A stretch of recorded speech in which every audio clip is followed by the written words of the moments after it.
Hey y'all, thank y'all for tuning in to another episode of Life Goes On podcast with your girl Kianna J. So today we have another episode, continuing on from the White End episode last week.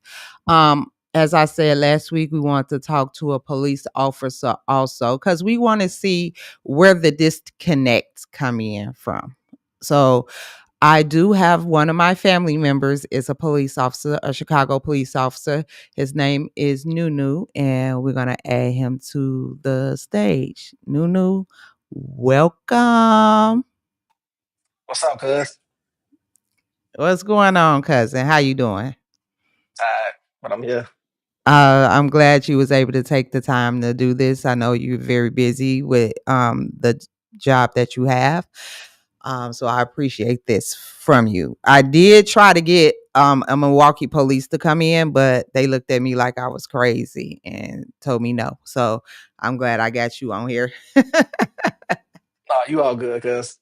Okay, so last week I want to start off like last week.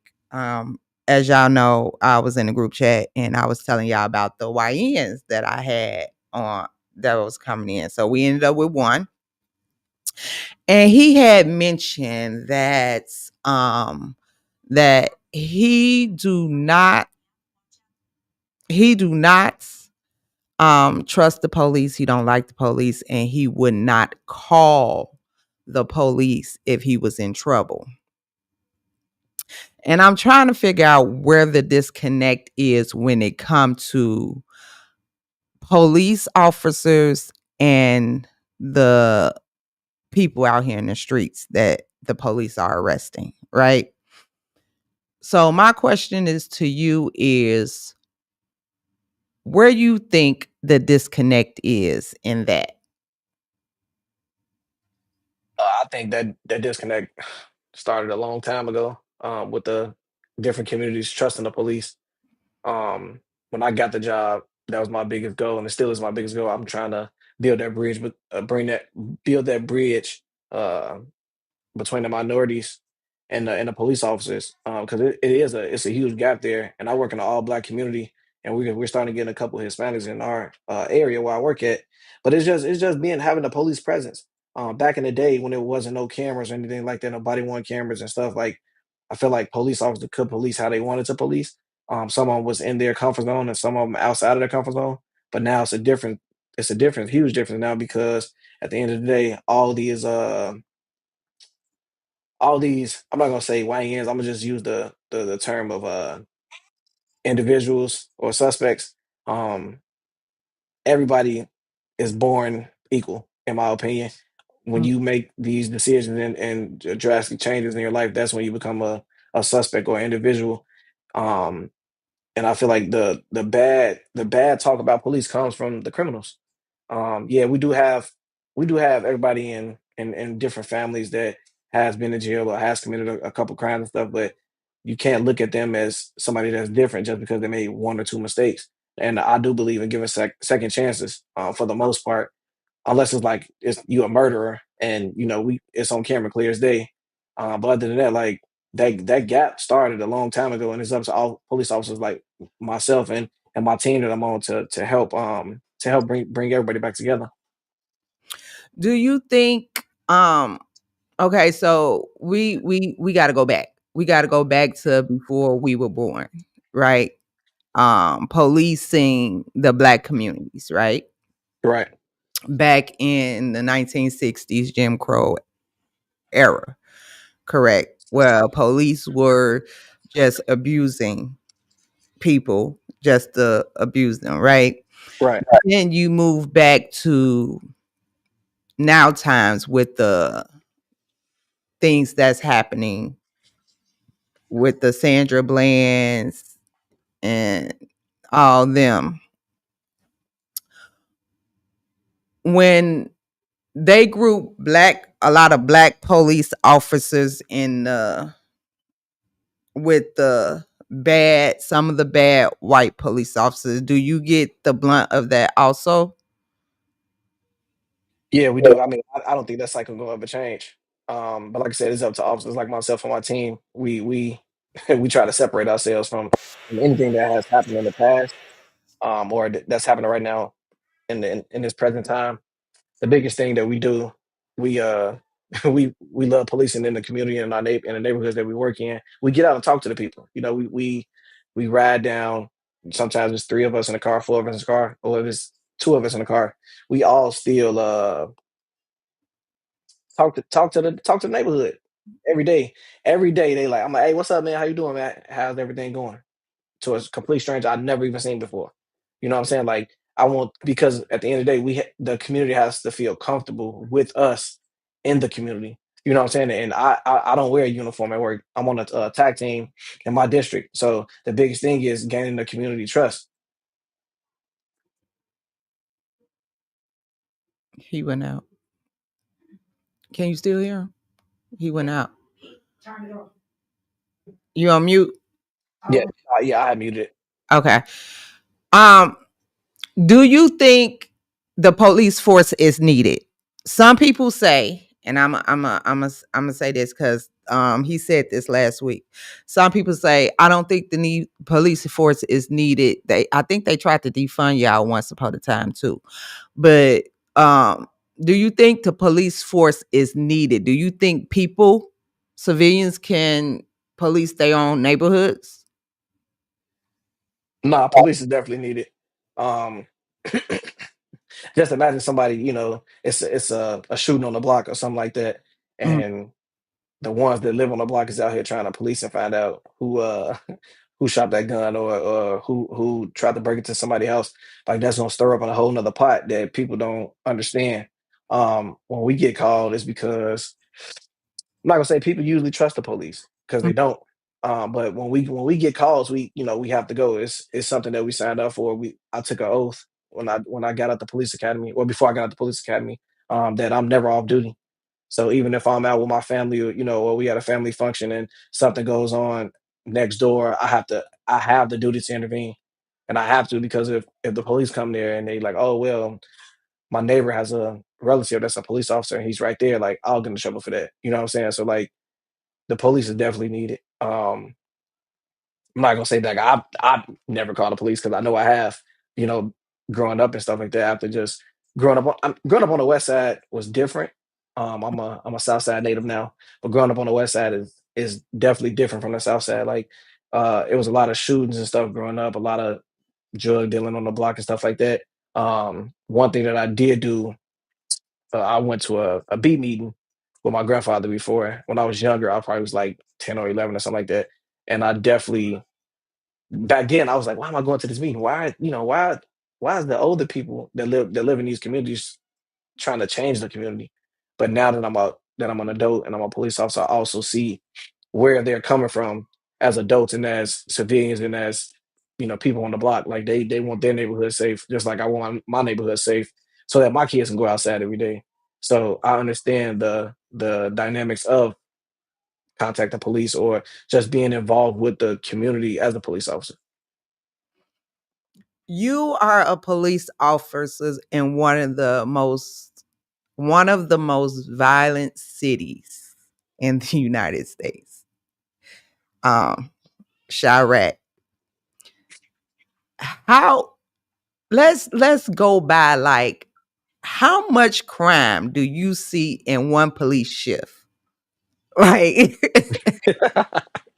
like just give me a round off. Like I can't even give you an exact number. It's a lot. It's a lot. I'm not even gonna lie.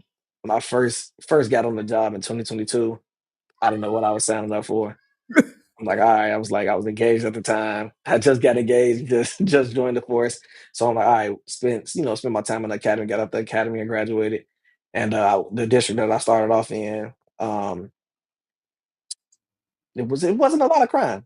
There wasn't a lot of crime in the district I started off in. But then when I got sent to the district where I'm at now, which is my home district, and where I plan on retiring from, I learned how to, be the police and still be active in the community as a police officer. But yeah, it's not even a number that I can say I know. I about. was just trying to like get like a roundish, cause like in a shift, like y'all work what 12 hour shift, No, 9 hours. 9 hours. Not, but that 9 hours can turn into 16 hours, or it can turn into 12 hours, 16 hours within a matter of seconds. You know what I'm saying? So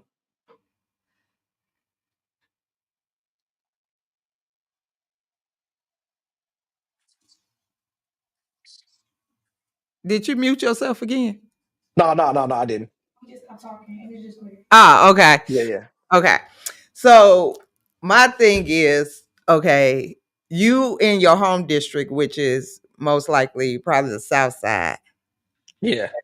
So now because you grew up on the west side, I know that. But now that you on the south side, is it a big difference in the crime? Or because it's always been a debate on which side is worse, the west or the south? I'm not gonna lie, Southside dirty. It's like a different dirty though. Just being on the west side, I felt like everybody that I knew growing up as a kid, and now we all adults. Like, if something go down, out west is more like a tight knit family.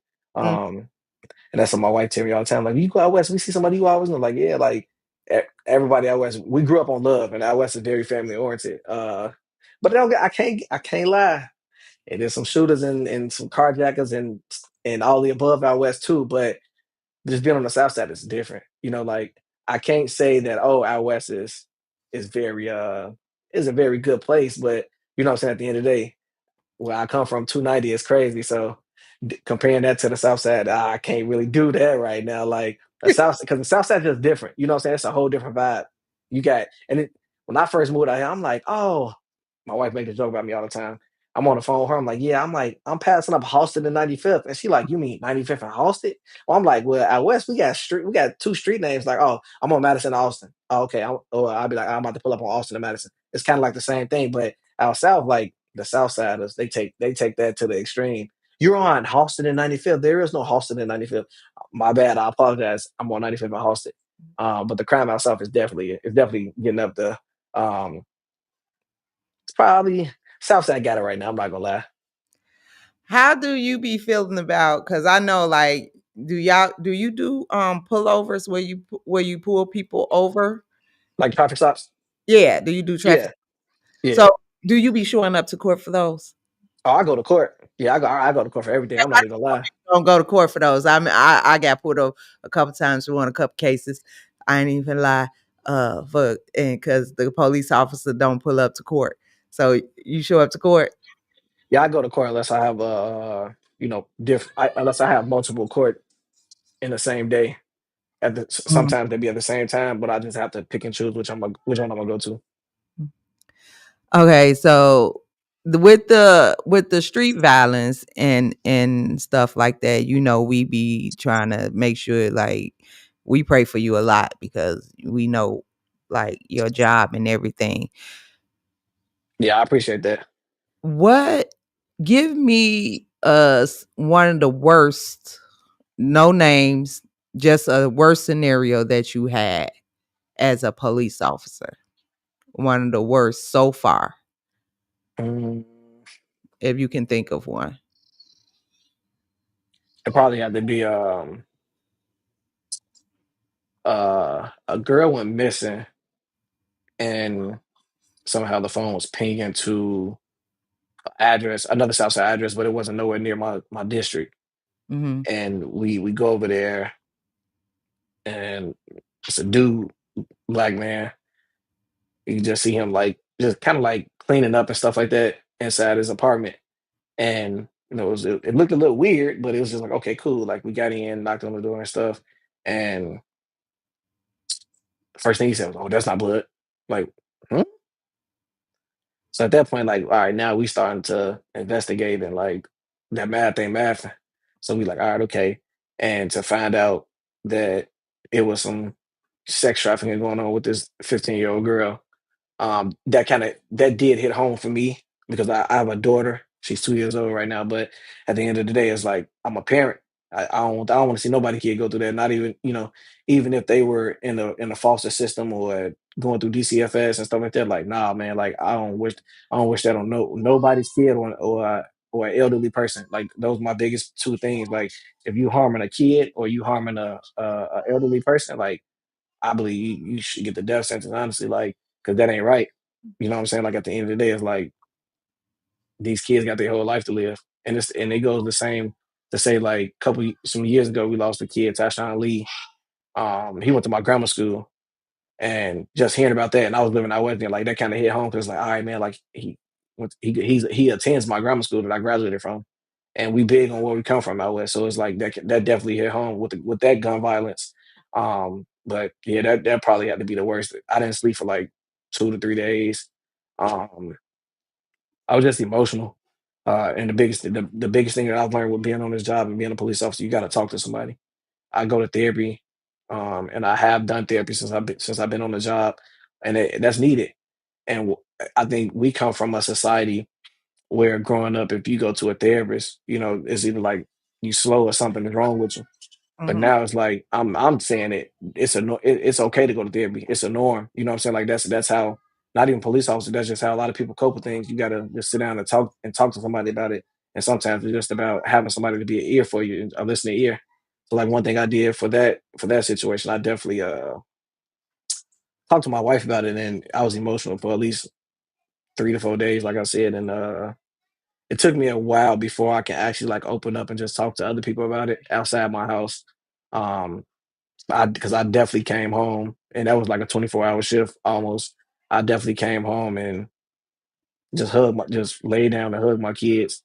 Um, because like I said, it's sad that we have to see that and we gotta live through this society right now because there is a lot of human sex trafficking and uh children sex trafficking going on in the state of Illinois and probably in 49 other states.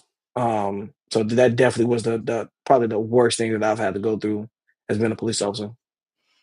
Do you think being a police officer with the mental health issues, because I know it's plenty of mental health issues when it comes to the job that you provide, because you see a lot. You see kids getting hurt, and that's going to bring me back to the question I had before. But with the mental health issues, you be seeing kids getting hurt, women getting hurt, some older elderly people getting hurt. Do the mental health issues, do they interfere with your home life? Mm, sometimes I'm not gonna lie, like sometimes like I have came home and not trying to take it out on my family, but just like I just be in a drought. You know what I'm saying? Like it's just like I'm stuck somewhere and I can't get out. And if I talk about it, I'm just gonna burst out in tears. And I have like taken that out on my family. And when that happens, when I get mad, my wife get mad. It ain't no good thing because both of us can be mad. Mm, And after a while, once I cool down, I always reevaluate everything that happened. And I go and apologize to my family because it's like, all right, without y'all, like I don't know what I do. Um, and I know my wife keep me prayed up and stuff all the time. And we have this thing like I don't say like, oh, goodbye. I just say, all right, I'll see you later. I'll see you later when I get home because I'm coming home every day. But that's definitely a thing. Like a lot of people, when I first got on the job, I didn't know how to cope with things and didn't go talk to nobody. Like my twin brother is in law enforcement too. Like I know me and him share some stories all the time. mm. But it's a difference because he's inside the prison. I'm outside on the streets. So it's like what he see is kind of similar to what I see, but at the end of the day, it's still kind of different because it's two separate job descriptions. But definitely, like I said, definitely I definitely has taken some things out of my family, and I still do apologize for some of the stuff that when I come home and I just be in a mood where I don't talk to nobody. Like I don't even pick up my phone. Like it was a time I want to say this year in our family group chat, like I didn't talk for at least a couple days. And that was one of the times that I just couldn't talk to somebody. I needed a break from just everything. And like my wife on it, and I'm glad that I do have a loving wife and a caring wife that understands that, sometimes I just need a break. Just like she do, with her profession.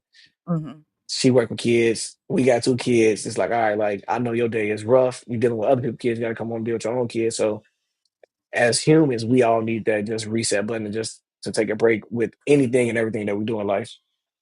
Yeah, your job is very hard, and with little knuckleheads like some of your little cousins, and and we used to be knuckleheads. That's the thing. Like a lot of people don't understand. Like some of these police officers used to be knuckleheads themselves. You know, so they sometimes do understand a lot of things that goes on in the street. All police officers are not the same. And which brings me back to when you said like the guy that was trafficking the girls, the 15-year-old girl, when they was like, oh, we don't need police. We do need police for things like that. Y'all, the thing about it is, y'all, the a lot of the streets don't understand is mind your business, right? Yeah. Don't say nothing. If you see something, don't say nothing. But then on the other hand, it's that girl over there being trafficked, that girl over there being assaulted, the granny over there being assaulted, a woman over there being beat. You know what I'm saying? Hmm. Those are some of the things that we do need the police for. Don't you agree? Yeah. Yeah. I agree. True. I definitely agree with that. It's just hard. Like a lot of people don't think in the black community that domestic violence is real. You know what I'm saying? Like, and that's something that I see every day. And it's like it could be as simple as, look, man, just go ahead and leave for a couple hours, man, or just leave for the night and just come back tomorrow. Y'all can work this out. That's one thing being a police officer I've learned to become a good mediator. Like if y'all ain't working, man, like just take that break. Sometimes that separation is needed. On the other hand, and then it'd be like, no, man, I don't want to leave, or she did this is my house, but y'all stay the same house. Like per the state, if you staying somewhere for longer than 30 for past 30 days, you have gained residency. If you got some mail, you gain residency. You know what I'm saying? Like, so it just be like little things like that that people don't understand. You know what I'm saying? So it's like those domestic violent cases, like this human sex trafficking that's going on everywhere, like and the murders. Who gonna solve murders if police officers not around? Exactly. The streets. It's just gonna be more people getting killed if the streets do it. Do you think because of the violence that people are not applying to be police officers? You can repeat that because it was kind of breaking up on my I said you think because of the violence people are not applying to be police officers? end. Nah, I think the problem with that is people just don't want to be a police officer because they looking at like, all right, like they ain't never helped me, and that was something like with me, like I just applied, and I was just like, all right, like after coming from working with kids and being in the classroom, being a teacher and stuff like that, I was like, I can't go wrong with it. Like, let me just see what I can do. That's what I want to ask next. What made you go from teaching, a wrestling coach, to a police officer? Like, what made you say, I want to be a police officer in Chicago, Illinois? Honestly, I had I had applied. Um, well, let me just backtrack.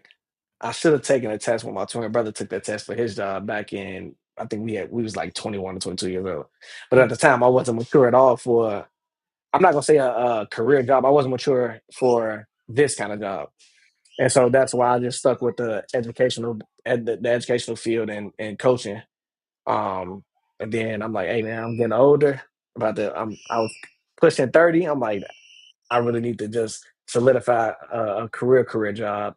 And at the end of the day, like I was like, man, I want to buy a house. I want to have nice things. Not saying that teaching and coaching wasn't paying for it, but it's just a different ball game when you kind of like when you're trying to do better for yourself and you want better for yourself. You know what I'm saying? Like I was so complacent at the time from the ages of me being 22 to 27. I was complacent. I was complacent with coming in, helping these people, kids every day. Then going coaching after that, I got really complacent, and I consider myself. I think I was one of the top coaches in the state of Illinois at one point. But then everything shifted when I signed up when I applied for this job back in 2022, maybe. Yeah, back in 2021 when I applied for this job, I met my wife and found out that I was dating a woman who has several police officers in her family. So I'm like, oh, it's different. Like, okay. And talking to her, I'm like, yeah, I applied or whatever. I'm like, I don't know if I'm gonna do it. And she was just like, yeah, like it'll be different. You know, something different, get you outside of your norm. And at the time, she's like, well, you're a people person. And I am a people person. I do feel like I can talk to anybody and, you know what I'm saying, like just communicate and relate to people. So I was like, all right, cool. Let me just go ahead and do it. So I took the test. And I'm like, all right, I ain't really no test taker, but I got it. I passed that test and went through the whole procedure of getting in and stuff. And it was still shocking to me. Like, I'm a police officer? Like, what? And February 5th changed my life. That was the day I took my final power test and I proposed to my wife that day. So she's dropping me off to do this power test, this physical test. And I'm just nervous. Like, I'm just like, man, I'm like, if I get this job, like, I feel like my life is gonna change. And not a bad thing. I was like, I do feel like my life gonna change. And I'm like, I'm still gonna propose it. Even if I don't pass the test, I'm still proposing because I got it. It's gonna be some joy out of today. And went in, passed it, and proposed that same day. And from since February 5th, my life has definitely changed. Um, and like I said, I never wanted to be in law enforcement. I just wanted to be a coach for the rest of my life, and that's something that I'm still doing. I still coach. That's part of my mental state. Like that's my peace. That's my safe space when I go to wrestling practice and I go and coach. Right now, I'm currently coaching at home with Baltimore High School. So just being around a group of men, you know what I'm saying, like that's not police officers. They kind of like we had this conversation. They bring me down when Mhm. I'm high up and having bad days at work or and stuff like that. Like I know when I walk in this restaurant, these guys are gonna treat me with love. They're gonna treat me with respect, and it's all about the respect and love for me when I step in that restaurant room. Coming from Coach Sacco, who's the head coach at Home Foster, Coach Basil, Coach Palumbo, Coach Travis, Coach Kendall, like all these guys. Like I've been around Coach Basil and the crew since I was like 21, and I was coaching his oldest son, and now like his oldest son is coaching with us. So it's like all right, like I've been around for a long time, and they like, man, like you a police officer, man? I'm like, yeah, in Chicago, it's crazy. So like I said, everything changed. Got in. I'm not gonna lie, I did have some moments when I was in the academy where I definitely was doubting myself, and I'm like, I can't do it. Like I just need to go back and teach these kids. But I'm glad I kept my faith while I was in the academy because it definitely was some hard times, and I'm like I can't do it no more. Like I got a whole family now, and my daughter wasn't even here yet; it was just my son. So I'm like, nah, I was like, can't do it. But after talking to my wife and talking to one of my classmates, it definitely helped. I needed that little push and that motivation because it was a moment I was like, man, I'm gonna be out west. I'm gonna be arrested and such and such. My daddy them know these people, like my family know. I'm like, nah, I can't do it. Yeah, your daddy and them been around for a long time, so they know everybody out there on the west side. So like, Yeah, and then that's the that's crazy different. part about it, like you probably have to arrest people like that will be the like time like Lulu, what's up? Like what? Yeah, How that's it. have It'd you be ever crazy. somebody you knew? Nah, I pulled somebody over I knew though. He actually went to my high school, and I didn't know it was him until like after the fact. I'm like, "Man, I know you," and I'm like, man. And then I was in Houston last year for the Bears weekend, and I'm just I ain't used to being in people's sections and getting and doing all that. But when I'm with my cousin DJ, it's a different vibe. You know what I'm saying? We got a section. And when I go out, I enjoy myself. I stand on people's furniture, on top of tables, couches, You have a islands, whatever. you have We a have a ball. That's just how our family do it. Like we make sure everybody have fun.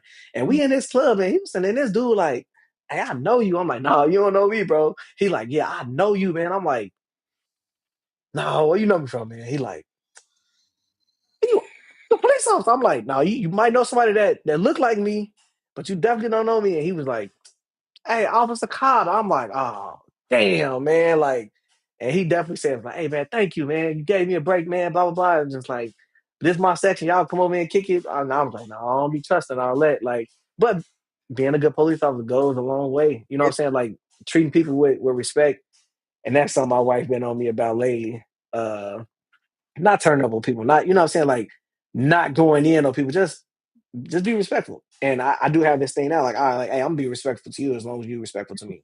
You know Respectful what I'm to saying? Like because I I was about to get to. It's a lot of people that when police pull him over or the police come over to say something to them, they get very disrespectful. And how do you deal with that? A lot of police deal with it with brutality, right? Like they yeah. can't take the verbal abuse. So they use police force. And that's where it comes in where people are starting to not like the police because of the police force. So what's your opinion on that issue? Like when they're disrespectful and some police force to kind of shut them up, but you will how would you handle that situation? uh it's a little different. If I'm dealing with adults, I kind of try to bring them back down. Like, hey man, like you up here, man. Let's bring it down. You know what I'm saying? Like I ain't yelling at you. But then on the other hand, we do have adults that's completely disrespectful. Like, oh man, your wife do this, blah blah blah. Not like, hey man, like first of all, my wife wouldn't talk to nobody like you. Mm, Second of all, like yeah, you're not gonna hurt my feelings. You know what I'm saying? Like, 'cause I know where my wife at. You're not gonna hurt my feelings. mm. Um, I have had adults like try to get in my face, and I don't play that. You ain't I protect my personal space. 2 years ago, I got spit on, and this lady spit. It got in my eyes and in my mouth. And at the time, my daughter was like 3 months, 4 months, probably. Oh wow. Nah, she probably was like 4 months or 4 or 5 months. And ever since that happened, I'm like, no, like you get in my personal space, I'm gonna push you, like, cause I don't play that. Like when I go home the same way I came to work, no scratches, no bruises, none of that. I may be a little tired, but that comes with the job. And Mhm. like I said, I don't play that. Like if you stepping up to me and you get in my personal space, I'm gonna put my hands on you. And that's only because I'm protecting myself. I don't know what none of these dudes or these females gonna do when if they approach me like that. Um, so with the adults, the adults, they are usually more calm and collected about talking to a police officer. And like when they up here, it's like, hey man, like what can we do? How can we help you today? Like what I'm trying to get you to I try not to use the word calm down. I'm trying to get you to I'm just trying to de-escalate the situation. You know what I'm saying? Like what I gotta do to help you out on your end so that you won't be hostile with the next officer that comes up and tries to talk to you. Mhm. And then on the other hand, these kids, they need BTA, belt to ass. Excuse my French. That's what they need. Not gonna lie, and that's one thing I don't take. I don't take no disrespect from no kid. And when I say I have a zero tolerance of disrespect with kids. Speaking of the children of the community that you police, okay? Do you think, and we talked about this last week, do you think the parents play a big part of their kids being out here in the streets doing what they are doing? Yeah, they do. Some of these parents know their kids be out here carjacking and taking cars and stuff. Like be like, and then that'd be another thing. Like people like, oh well, he was just an innocent kid. Like blah blah blah. Like come on now, let's be honest. You know what I'm saying? Like at some point, you got to have a real conversation with yourself. Like, all right, did I know my son was out here, or did I know my daughter was out here doing this? Like some of these parents know. Another thing is that I see a lot of working in the black community. Like the parents are friends to their kids. Like, nah, we ain't do that. If you hear two adults talking, you gotta move. You gotta walk away. But Mm, these parents up here discussing their personal information with their kids to their friend, like, no, man, like that's what society went wrong at. Like when we were growing up, we couldn't sit in your mama face or my daddy face, my mama face, or even our older cousins, you know what I'm saying? Like, or even our siblings. If they older than us and we kids, we can't sit in their face and good. listen to them talk. Like, no, that's not gonna fly. That's Mm, not gonna fly. Parents are being friends more than parents nowadays. You know what I'm saying? Like, and it's sad to see it. Like, I ain't going. I talked to my son at 5 years old. Me and him have real conversation. Like, hey man, look, what you gonna do when you get older? You gonna be a football player? You wanna be a wrestler? What you wanna do? He's about to start kindergarten. It's like, all right, like, nah, bro. you're gonna be in school every day. You gonna get good grades. Gonna do homework, and it also helps my wife as a teacher too. So like, I'm not really worried about none of that. But these kids that I deal with on a daily, nah, you could tell they mamas is they friends. Like, oh, like if you could curse in front of your mama and you 14, 15, 16 years old, that's a problem. I'm Nah. 31 years old and I might slip out a little bit in front of my mama, No, but no. yeah, like it's a respect level. You know what I'm saying? That's something that our society had that these kids don't get. Like, and I ain't gonna lie, I've been cursing my whole life. My daddy first words probably was a curse word, so that's where I get it from. And my twin brother and my older brother, like, I think that's just the thing in our family. You know what I'm saying? Like the men we do have some foul mouths. You know what I'm saying? Like, and bringing it back to the job, like, no, hey, because I'm gonna tell a kid like, hey, you just need a good ass woman. That's what you need, bro. Mm. Like that's something that they don't get no more. These parents ain't out here. Oh, they be like, well, you're grounded for a week. He finna be outside in 3 hours or the next hour. You know what I'm saying? Like that's the difference. Like these kids, they don't have respect because they don't respect their own parents. So like, yeah, I deal with these shorties on the daily where they cursing me out, cursing my team out, and that's one thing I don't play. When it come to me and my team, you not finna disrespect nobody on my team, and I'm standing right there. Do you think the kids nowadays fear the police? No, no, You no. I had a, know, jail. Like, do you think like they think jail is somewhere to be, or I think it's a norm. I think it's a norm for this generation. I ain't gonna lie. Like it's definitely a norm. Just dealing with, like I said, dealing with kids on the daily basis. Like you 14, you got a gun. You 13, you got a gun. Like first of all, who gave y'all that gun? What that's what made you where they what get. made you carry this gun? You know what I'm saying? Like all these guns that's out here, these are kids that's carrying the guns. You know what I'm saying? Like and it's just sad because it's like, nah, man, like you probably like I talked to one kid a while ago. I'm like, you probably like sports, don't you? Like, yeah, I play basketball, blah, blah, blah. What made you go this route? Oh, my friends. Oh, so it's always the crowd, right? Or it's just like that peer pressure. Like these kids are young. Majority of the day, they at school with their friends. I guess when they in school, they pretending to portraying to be somebody that they're not. Like that's what a problem happens to them when they go home. They can still act like that and curse in front of their parents, and that leads to other stuff. Like I seen somebody smoking weed with their parent. I'm like, yeah, y'all tripping. Like y'all tripping. A lot of that going on. Yeah, Yeah, especially like I said, we grown. I wouldn't. I mean, I smoke a cigar in front of my mama, but I don't smoke weed and nothing like that. Like even with the cigar, I don't smoke it in the house. I step outside or go in the backyard and smoke the cigar. You know what I'm saying? Like it's a difference. But yeah, it's like these kids done took it past smoking hookahs. They doing weed pens. They doing the edibles, popping pills, drinking lean. Like we didn't grow up around that. You know what I'm saying? Like, and I do feel like that to a certain extent that social media plays a part in this. Social yeah. media definitely plays a part in it. I feel like social media plays a part. I feel like the environment, like last week when I had the YNs, I even had my own son on here, because he was arrested, um, a couple weeks ago.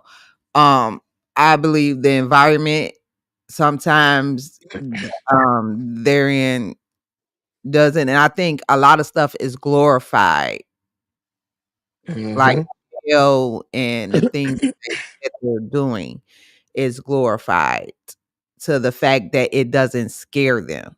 You know what I'm saying? Yeah, The uncles and the people that's been in jail, they don't really get out and tell them that's not the place to be. You they know, that don't. Yeah, it it's not the place you want to go.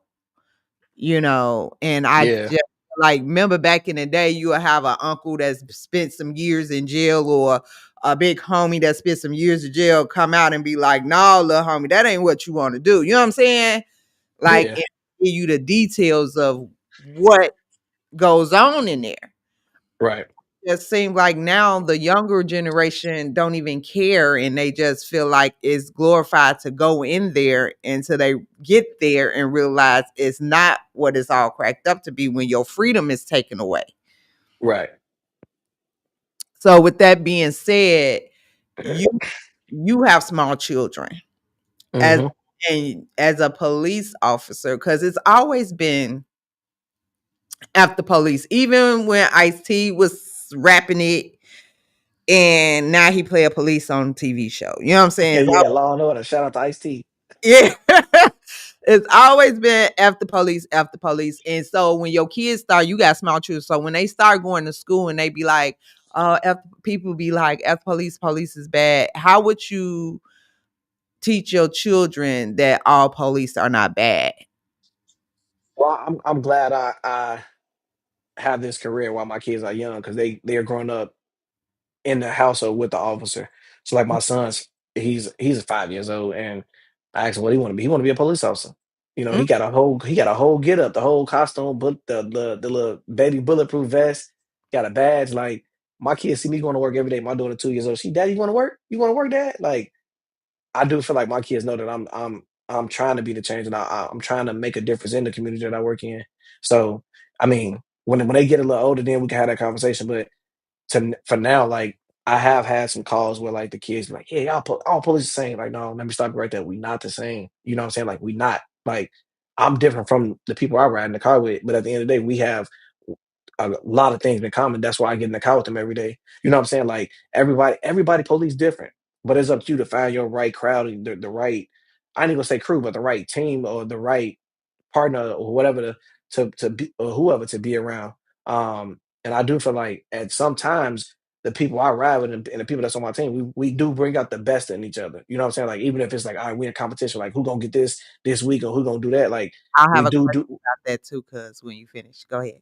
yeah. All right. So yeah, like we do, have those talks and like I tell you right now, it's me and one other guy in my car that I ride with. Hey, you can't talk shit to us because guess what? We're gonna talk it back.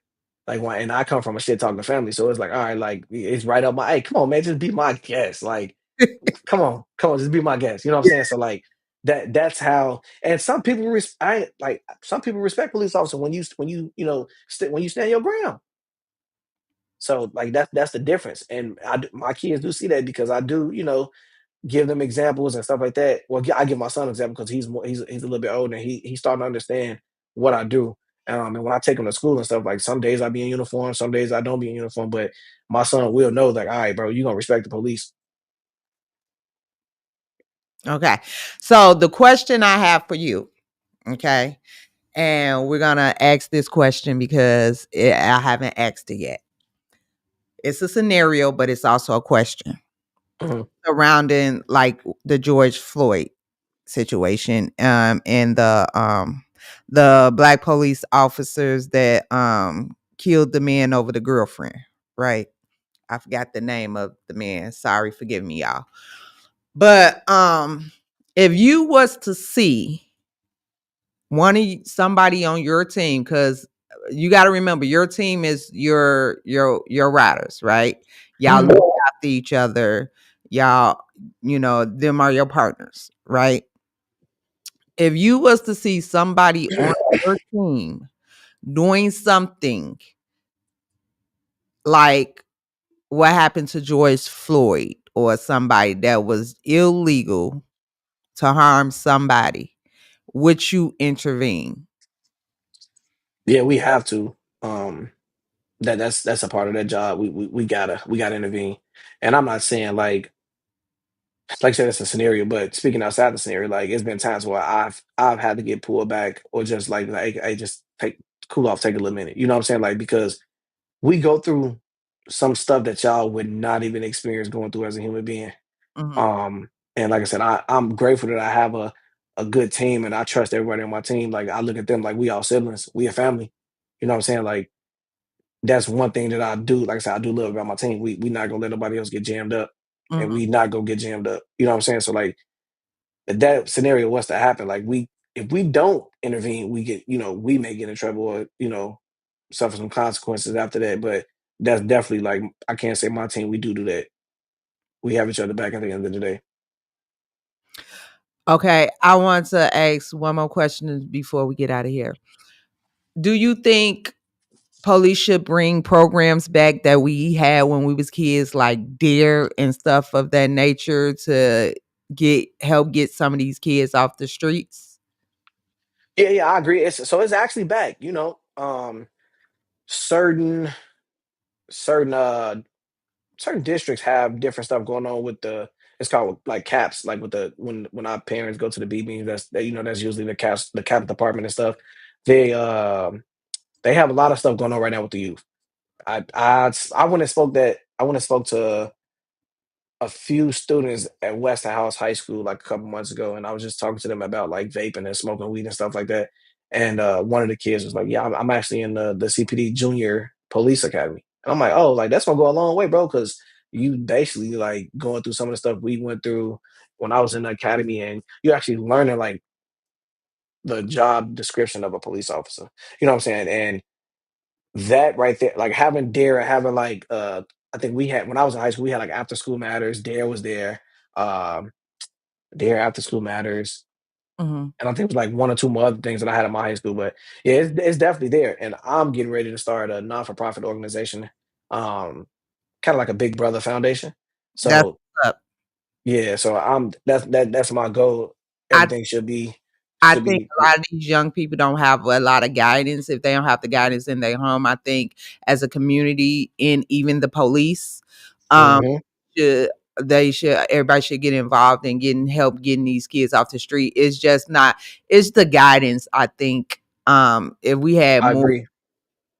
guidance for I think all the other people, older people are still trying to be in the street, trying to be in the club and not worried about these kids. And I think if they had more guidance and people and good police officers to help them guide them in the right direction, we'll have a little bit less crime because I think the crime is starting to skyrocket again because these kids have nothing to do.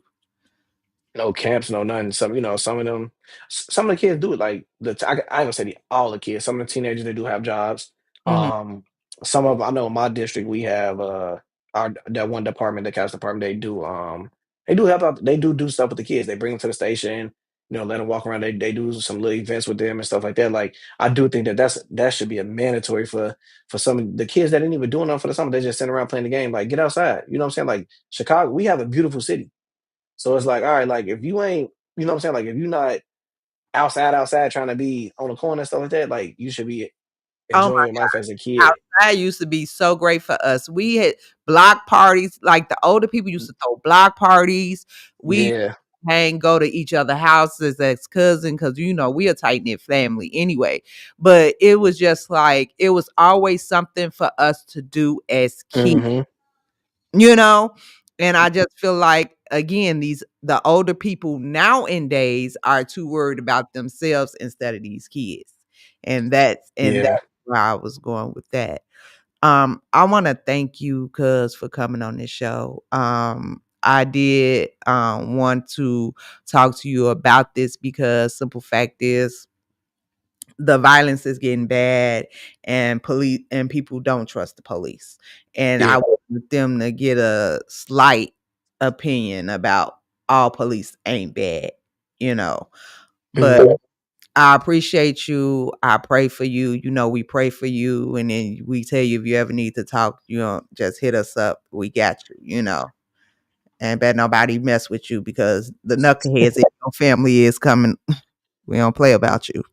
Yeah, that's one thing I brag about. Like, no, like, hey, my family don't play. You know what I'm saying? Like, and I do know at the end of the day, like, my family got my back, and I family is everything to me. And that's one thing that I always my wife always told me like you very family oriented. Like, yeah, like I love my family. Like when we party, we party. Mhm. So it's like I do feel like just I wish I could have a camera crew with me, like just one day, like just outside of work, so I can show them like as when I'm not at work, like this what I do, this how I unwind, this how I kick it with my people. You know what I'm saying? Like so Mhm. they can see like, oh, like all right, like every all of us are not the same. Like we're not the same. Like I go outside sometimes from time to time, whatever the case may be, because we need to get that air. I Mm. need to get the air, like take my wife on dates, take the kids out, and then also like still have family time where we all get up together and stuff like that. Like when you come in town, like all that stuff matter, like and that helps my mental health.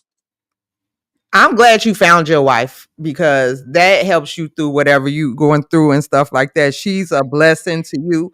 And I'm happy that you found somebody that understands everything about you. Y'all are so perfect together. I love that about y'all. I Oh, love thank you, cuz.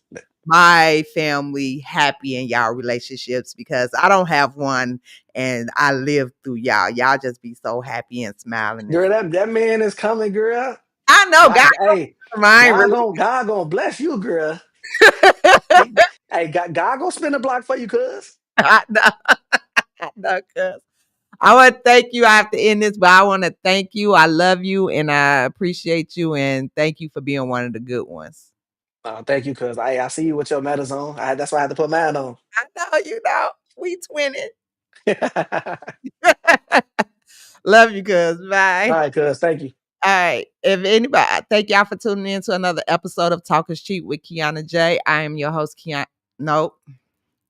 Thank y'all for tuning in to another episode of Life Goes On podcast. I am your host, Kianna J. If nobody told y'all, I'm going to tell you I love you. Thank you. Bye.